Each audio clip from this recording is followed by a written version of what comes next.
England as a peckhorn. It's mostly featured in, it's not an orchestral instrument, it's mostly featured in military bands of a certain age and Salvation Army bands. But I use it, I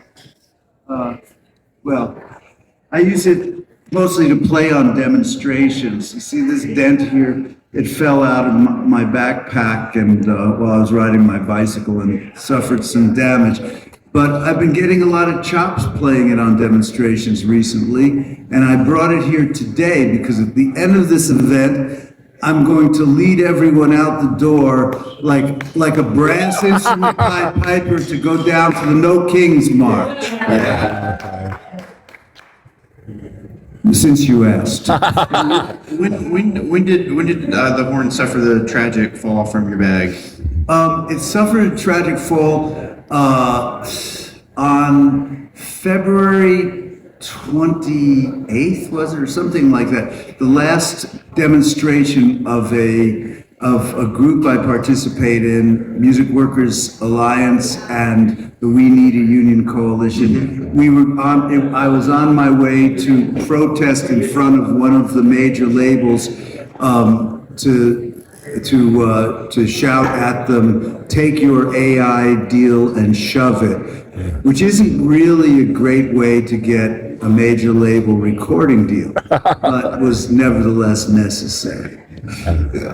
Let's dive right into that. I want to talk about, you've been doing so much activism lately because of AI, because of streaming rates, and I wanted to make sure we talk about that. We can talk about so much with your career and with recording, but I think that is probably an issue that is maybe more vital to you right now, is making sure the pathway exists for other people. Yeah, I do try to every now and then pick up my guitar and write a song or even practice, but I already practice. No, but I am involved in several efforts to make it possible for young people who want to enter this profession to do so, even if they're not independently wealthy. I'm involved. I'm curious how you've seen, even in the last decade, that pathway change, like the roadblocks for people who aren't just independently wealthy. Spotify streaming rates and then AI, or streaming rates in general, AI in general, sort of that existential threat to creativity as a piece of the human experience and a way to make a profession for yourself. How have you seen those roadblocks appear in the last 15 years? Well, in order to give an answer for the last 15 years, I'm going to have to go back a little bit further. Of course. Basically, what's happened over the last half a century is that the industry, the recording industry, changed the way it did business. There have always been indie labels. There's always, it's niche market labels. But the pattern since the beginning of the record industry was for the major corporations to buy them. It's called mergers and acquisitions. Mm-hmm. Starting in the mid-'70s, that pattern changed it to a pattern that is called licensing and subsidiaries. This didn't only happen in the music industry, it happened in industries across the board. But we were the kind of one of the crash test dummies for this and so many other experiments. And so what that meant, the reason it happened was because the corporations realized they could circumvent union agreements if they outsourced to indie labels. And I know that this might come as a shock to people who believe that indie labels were invented so we could be freer and more beautiful. But in fact, it's part of a global phenomena that affected everything from, Frank Perdue's chicken to Detroit auto manufacturing. So what happened was, what this did is it created a lot of indie labels, many of which made, many of whose artists made great music. I mean, it's certainly what most of my records have been on and most of what I listen to. But it's generating profit upstairs. It's generating profit for the orphan major label distributors, for other major corporate distributors, for online streaming platforms. And I'll get to the end of this within 3 minutes. Please, Okay. We're What here for it you. also did is created a large demographic of musicians, who I'm going to call indie musicians for one, because it sounds better than musicians subject to, workers subject to post-Fordist industrial restructuring. So indie musicians, it created a large group of indie musicians, in fact, the largest group of working musicians, who are non-union, who, if we try to go after the real money, the corporate money, not just hit our broke indie label owner or our often broke local club owner, but if we try to go after the corporate money, there are laws which will not just put us in jail for a night, but Taft-Hartley laws, certain antitrust laws that are interpreted to mean that if we go after the real corporate money, if we go after anybody except our immediate employer, they can take everything we ever made and everything we ever will make. And that's serious. We're treated like the mafia, okay? And that is why we see, not only for musicians, but for working people across the board, that's why we've seen a real worsening in real conditions over quite a long period of time. So which brings us to the current moment. Well, first of all, the last 15 years that you mentioned, obviously, and I would say more like the last 20, 25 years, we, on top of this type of disadvantage to people, to us getting paid, on top of this tactic to break the unions, there's been a second level of parasites, digital parasites, who are protected by another set of laws. In this case, the safe harbor clause of Section 512 of the Digital Millennium Copyright Act, which says that they cannot be held liable for screwing us. In a normal business, you know, if this place, what is it? Where are we? Something. The postmodern. Yeah. Okay. Let's go with that. The coffee. Sounds Yeah. nice. Yeah, the coffee shop allowed someone to deal coke in the corner. First time they'd come and arrest the coke dealer. The second time they'd come and arrest the coffee shop, because you're not allowed to allow illegal acts, violations of the law on your premises. That's the normal law for businesses. That's not the law for online corporations. Google and YouTube can design their whole business model around infringing copyright, letting people post what is not theirs to post, and there's nothing. The law limits our options to the ridiculously ineffective. Yes, we can write a takedown notice, but it only affects that one post. 500 other people can post the same thing. We have to write one for each one, and they can put it back up 20 minutes later, and we have to start again. So basically, there's nothing we can do. They can violate our rights with impunity. And surprise, surprise, we can't sell what anyone can readily get for free. You know? So that is the very long answer to your very short and astute question. Well, let me ask you about the tipping point for you. What was the moment where you said, this is a fight that I need to be in right now? I don't have time to sit here on my hands. Well, I guess the earlier answer goes back to when I was 11 years old and heard Bob Dylan's Masters of War. And I discovered how cool it felt. You could play that really angry sounding chord just by lifting my index finger and making it a D add 9 from a D minor chord. And I thought, oh, this is so cool. But the more immediate answer,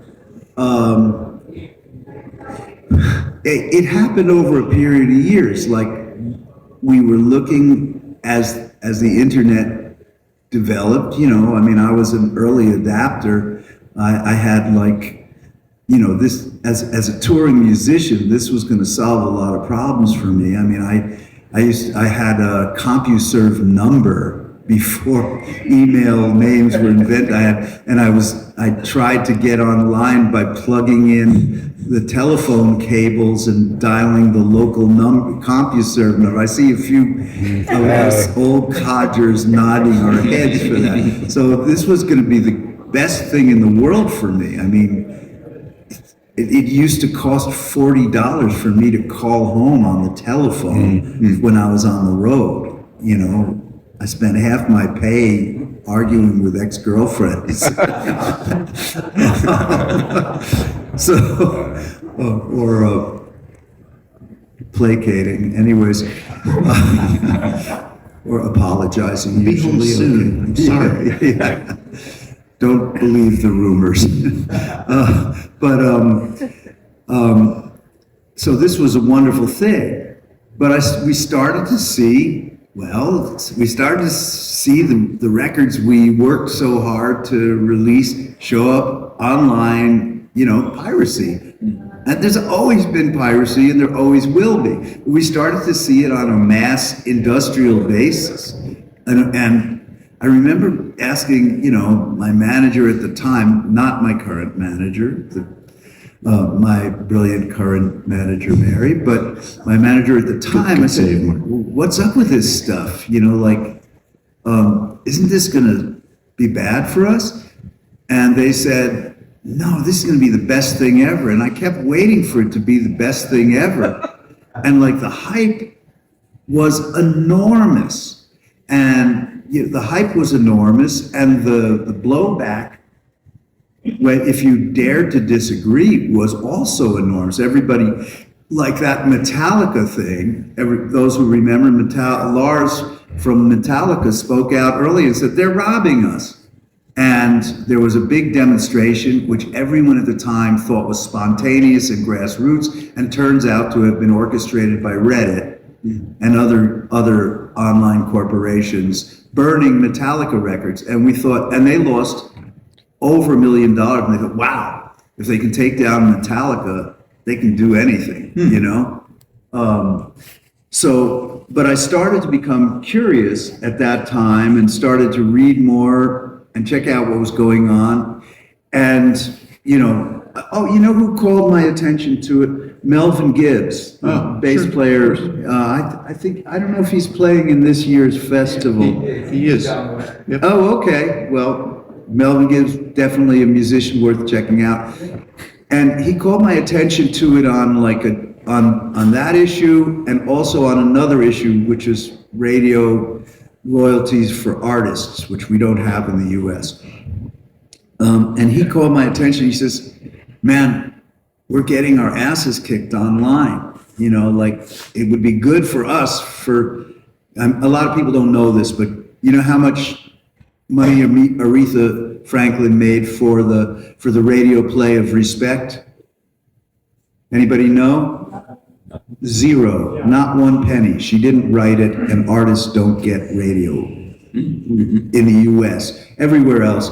In the U.S. and Rwanda and China, artists don't get radio royalties.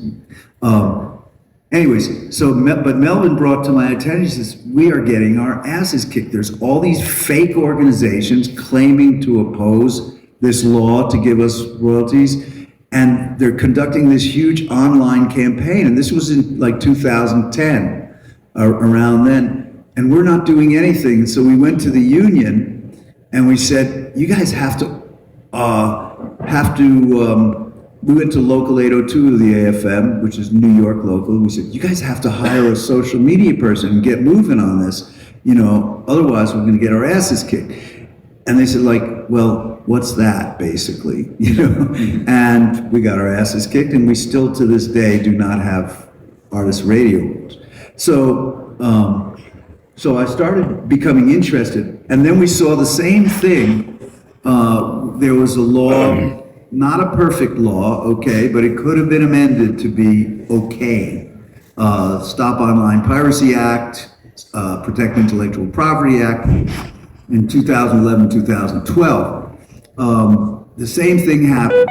anyone who made a positive comment in support of those, there was a massive social media, I won't even call it a campaign, it was a war, okay? If anyone, any business that supported that had their websites taken down, cyber attacked websites, they were sabotaged, they were boycotted, and if you dared to say anything in any format in support of those bills, the comments would be 100 deep, that you are a horrible thing. And same thing in Congress. The bill's lost, despite the total unanimous support of basically the, am I feeding back? Thank you. Despite the unanimous support of the music industry, the unions, the rights organizations, the film industry, it lost. This was the organized entertainment industry getting its ass kicked. And the click-through ratio, like for Congress people who were starting to pay attention to such things, the click-through ratio was 1 million opposed to 1 in support. Now, does this mean that the average American was paying so much attention to these issues that they all wrote their Congress people? No, this was before the words bot or troll factory had even entered the public lexicon. This was organized corporate attack. Nobody knew it. We all said, wow, if I support that, everyone will hate me. I'll be so uncool. And we musicians are very sensitive to that, because if everyone hates us, nobody buys our records. And so basically that succeeded in silencing most musicians.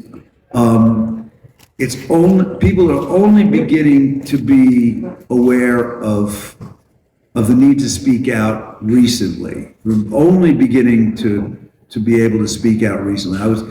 The organization I was part of in 2012, I co-founded with John McRae of the band Cake, was the Content Creators Coalition. And we spent 4 years talking about and trying to do stuff about this, while the majority of the steering committee was afraid to use the word copyright publicly.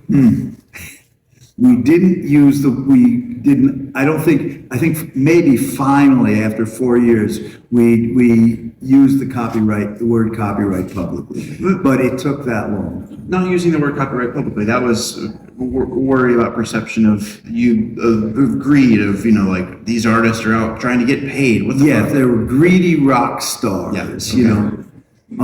For the record, I have no complaints, I've done okay, but for the record, I live in a 5-floor walk-up in Brooklyn. I don't own a car. I can't afford a drug habit, and I'm doing fine. I'm not complaining, but I am deeply worried about as someone who's participating in these things. I hear every day from young ad-based and data mining, profits from posting ads and data mining of infringing files. Nobody watches the internet to watch the internet. They go online to get things. Oftentimes the things we make. So to get back to my attitude towards technology, I was an early adapter in terms of online technologies, and I'm very thrilled to use AI in my recording. The last recording I did, Map of a Blue City, it was based on tracks some of which I'd recorded quite some time ago, and I'm sorry to say I had the master recordings, but somehow lost the multi-tracks. One of my ex-engineers was a bit of a stoner. And so AI technology, track cleaning technology, enabled me to demix the instruments from the multi-track, from the master tape, and remix, which is why we were able to create this recording. So I'm using when we're in the studio, we're using AI technologies every day. Really, it's part of the way we work now, and that's great. But there is a bright red line between the uses of this technology that are positive and constructive, and the uses which are unethical and destructive. And that bright red line involves, as with so many other potentially pleasurable things, consent. Consent makes all the difference in so many things, okay? And if AI, which is trained, whose data set consists of music obtained without the consent of the people who created it, is harmful. It needs to be stopped. And in a country in which the legislative and judicial processes were not so heavily skewed towards wealth, it would have been already stopped. But the strategy we see from Silicon Valley, and by this point, we should all know it by heart, okay? What we see is that these corporations, these startups create strategies which are based on massive illegal activity. And what they strategize is, okay, we are going to break the law and create something very valuable by stealing it. And we will be sued. And we will create licensing deals with the companies. We will be sued by the corporations which are rich enough to sue us. Now, in case any of you thought, well, why don't you just sue them? Well, actually, we got together. We met with some very expensive lawyers and a rock star who will remain nameless. Whoever you think it isn't, okay? Yeah, we met with them, and I remember the event very well because the conversation started with, you need 80,000 to get in the game, and you better have a war chest of at least 2-3 million if you want to win it. Okay? And I remember it very well because it was in said rock star's expensive hotel suite, and I paid for breakfast, and it came to $376 without tip. So, anyways, we didn't move forward on that. So what happens is, they know from the beginning that what they're doing is illegal. They know they're going to get sued. They know that they're going to settle those lawsuits by creating licensing deals with whatever corporations are rich enough to force them into licensing deals by suing them, and they know they're going to make a shit ton of money after that by exploiting the people who can't afford justice. And that is just what is happening right now with AI.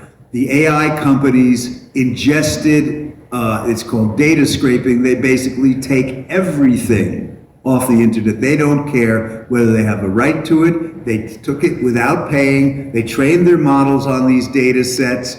They created something that people are using.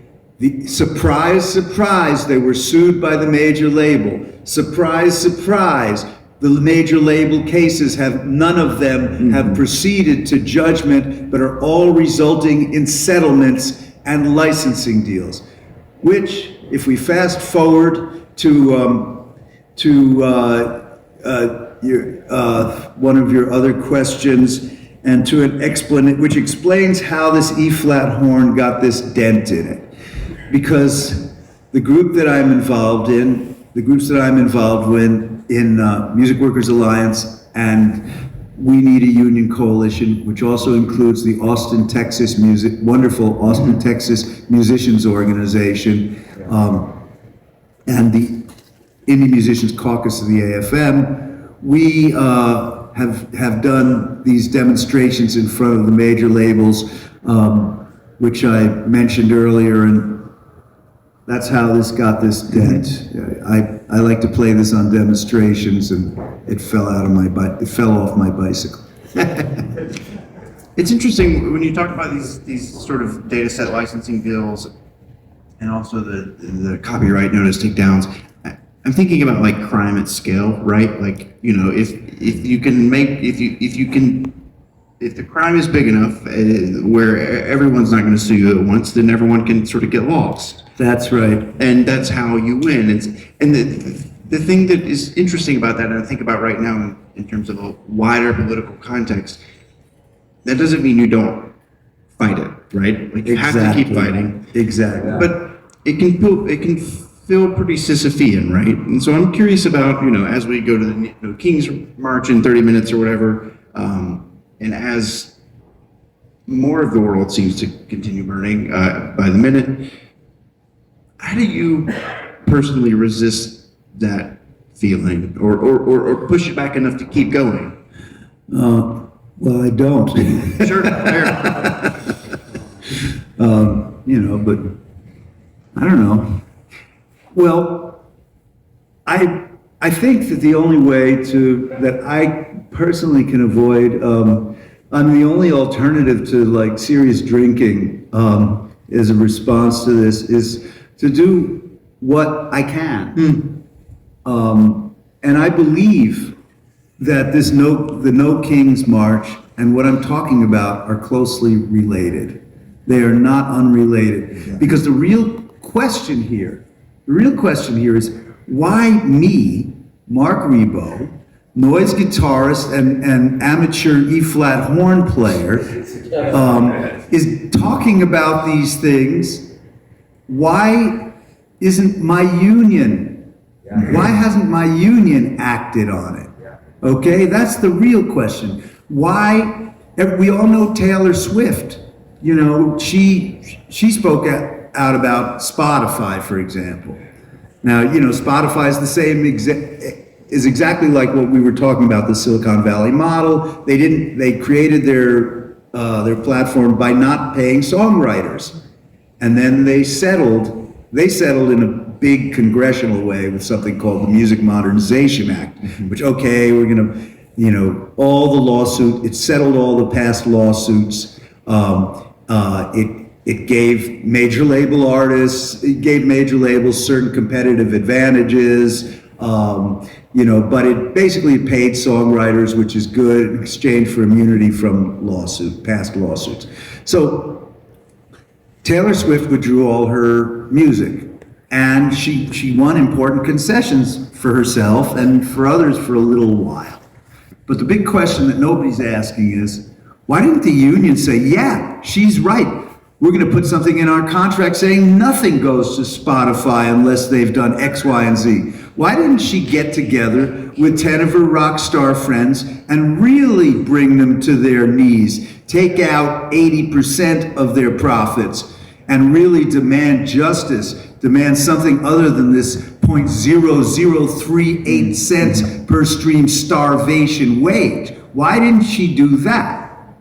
And the answer is because if she had done that, they would have taken every penny that she ever earned and every penny she ever will earn, okay? They would have, I don't think they can seize your house, but they can seize everything else. If she kept talking, they could have imprisoned her and subjected her to a gag order in prison, which if necessary would have included a literal gag, okay? They have done this with union people if a union supported her, they could have the union leaders could have been removed, jailed, and the union could have been put into receivership. So that's why we haven't seen the action happening. But what we have to and the irony is that these laws came out of successive bad interpretations of the labor laws that were supposed to protect us. Okay, they came out of the Taft-Hartley, which is an amendment to the National Labor Relations Act, which is what made unions legal. But what we have to remember, and it's, okay, quasi-Sisyphean, but we have to start somewhere. There was a labor movement before the National Labor Relations Act.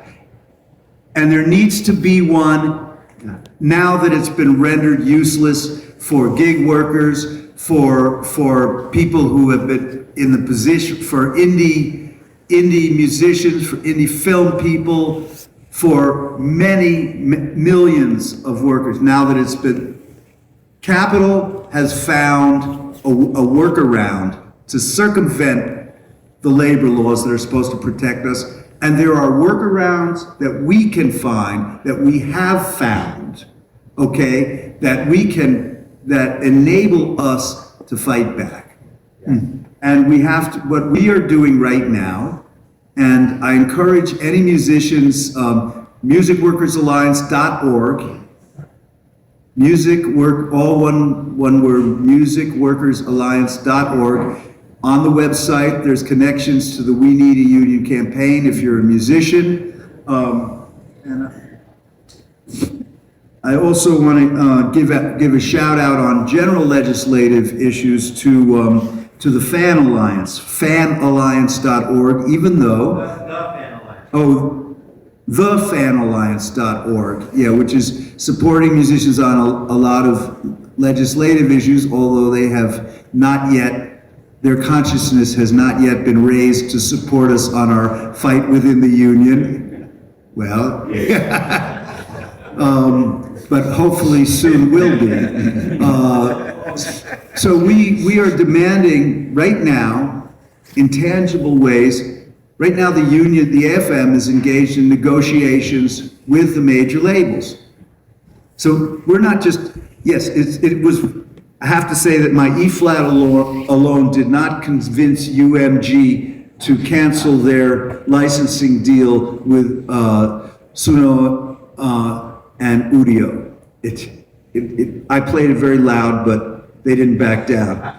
But the major labels are negotiating with them. And the major labels have the power to demand in negotiations. There's a clause in the major label contract, in the union's contract with the major labels that say, if you put music that was recorded under union contract, which is basically all music since 1948, all major label music since 1948, if you put it to a new use, you owe a new use payment. And when there's a new technology, we get to negotiate what that means. And although we don't have the power to tell a corporation who they should license to, if we say what that means is a triple scale payment to every single musician who played on every single recording ingested and whose music is, and another payment for every commercial use of a piece of AI music that was trained on that music, well, that might throw a little monkey wrench into their plans. So yes, we're somewhere between we're somewhere between Sisyphus and David and Goliath. But you know what? The truth is a powerful slingshot.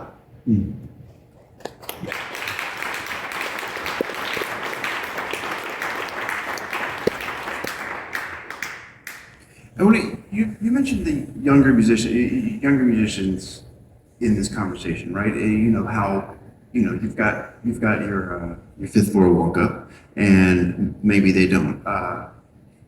Yes. I wanted to ask about the selflessness of this, because there is always this is not just self-regard, and activism is rarely that, I think. And I'm curious about that dynamic, and about, you talk about this in a way that I think you've been a musician for your entire life. But you were talking about this, you're decentering yourself, right? It's about how can I fight for other people? And I think that's a really important part that sometimes gets lost when we think about squaring up to activism, because it's about us. Yes. But it's not about us. And I think that's an important distinction you're making. I'm very glad that you reminded me of that, okay? Because it's good to bring it, you have to be able, we have to be able to bring it back to how it affects us personally. And what I need to say is that I have been personally hurt by the weakness of my union. It's not just a material thing, okay? I have been on, I've toured with people where I've seen musicians get beaten up by a band leader. I have been robbed. I have been not paid for work that I did on tour and in recordings. I remember the label guy, this was early in my career, but I remember the label guy when I told him, well, I mean, this was at a time when $700 meant a lot to me. I said, well, I paid $700 for that. You said you'd pay me back. He says, well, that was then, this is now. And not only that, there's a lot that goes on in, that I see happen with my friends that are we've been talking about great corporate thefts. There's a lot of little indignity and theft, that goes on. I mean, well, Wilson Pickett, may he rest in peace, still owes me for two weeks touring. I don't think I'm going to collect, but I could go. I'm purposefully not naming the living because I want you to enjoy their concerts. But there is abuse, okay? Even in our great, beautiful little new music oriented scene, there are people who say, well, I know there are people, a lot of young musicians and not so young musicians wind up recording for free because somebody said, hey, you're in the band. You're in the band now. We're making a record. Do they have any rights? Did I have any rights? Okay. I mean, okay, well, I'll name one name, I seem to have figured in John Lurie's autobiography as the villain that spoiled his faith in the true and pure and beautiful pursuit of art, but we had actually recorded that whole record for nothing previously, before even going into the studio. And all I can say is, we didn't own it. It's his record, and we get this all the time, hey, you're in the band, we're making a record. People have no rights. They discover that in the band meant nothing when they read that the band is touring with a different bass player or drummer. Yeah, sure. If they're lucky, and if they don't find it out when they wake up in a hotel room and find that the van left earlier that morning without them, okay? This has all happened to people I know. And in addition, verbal abuse, and we can't separate, the kind of sexual and gender abuse from the larger category of abuse. When people have the power to make or break a young musician's or not so young musician's career, they do all kinds of stuff. And I've watched I've been alive during I've been working during a very peculiar period of music history, because I started working like late 70s when, mid 70s, when union power was starting to fade and on a scene where union power had never been strongly established. But what I saw when I got to New York was that there was a kind of vestigial understanding, that came from the fact that an earlier generation had been unionized. And this was true, by the way, in both, paradoxically, this is true in both black and white communities, even though the musicians' union in many cities was segregated and was only integrated by court order in 1968. I'm talking about LA, 1968, and the damage is still with us in terms of who gets access to those lucrative film recording gigs, okay? So, still, If you read George Lewis's book, A Power Stronger Than Itself, about the AACM, their very first constitution said all these gigs have to pay union scale. Now, whether they did that because they were afraid of getting in trouble for members who were doing both regular gigs and AACM gigs, whether they were afraid of getting in trouble or because they supported the idea that there should be a minimum scale, is not clear from the book. But the point is, it was part of the culture. So when I first started working, even though the gigs weren't union, it was part of the culture, and there was a lingering fear on the part of club and label owners that if you really screwed people, somebody could call in the union. And as that consciousness faded, we saw the rates of gigs go down from the idea that you needed to pay a fixed minimum to percentages, to lower percentages. Finally, with clubs like Arlene Grocery in New York, you saw clubs that had $30,000 sound systems and were paying musicians by passing the hat. You saw pay to play in many places in LA.